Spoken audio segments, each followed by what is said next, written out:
คัญของอายต้องสู้ว่าชีวิตตกทุกข์ได้ยากน้องสุขกับอายเต็มที่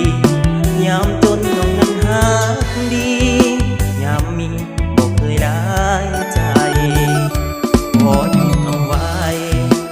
ถนนของความเพลิดเพลินขอขีดลึกเส้นทางเดินกับน้องบ่ต้องมีใครมีเจ้าคนเดียวเท่านี้อายก็ภูมิใจโลกนี้คงบ่มีใครมาแทนเจ้าได้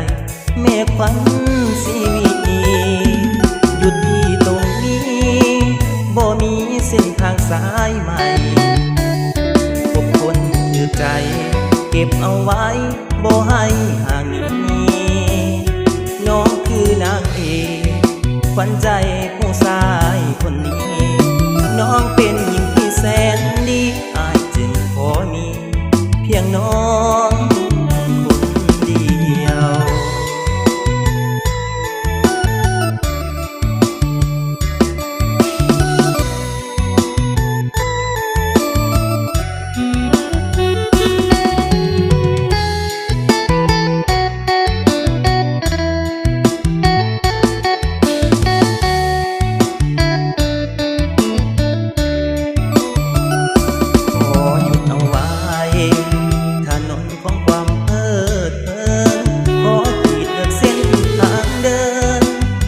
น้องบ่ต้อง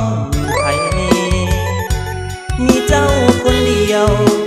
เท่านี้อายก็ภูมิใจโลกนี้คงบ่มีใครมาแทนเจ้าได้แม่ขวัญชีวิตหยุดที่ตรงนี้บ่มีเส้นทางสายใหม่พบคนถือใจเก็บเอาไว้บ่ให้ห่างหนีน้องคือนางเอกขวัญใจผู้ชายคนนี้น้องเป็นหญิงที่แสนดีอาจจึงขอมีเพียงน้อง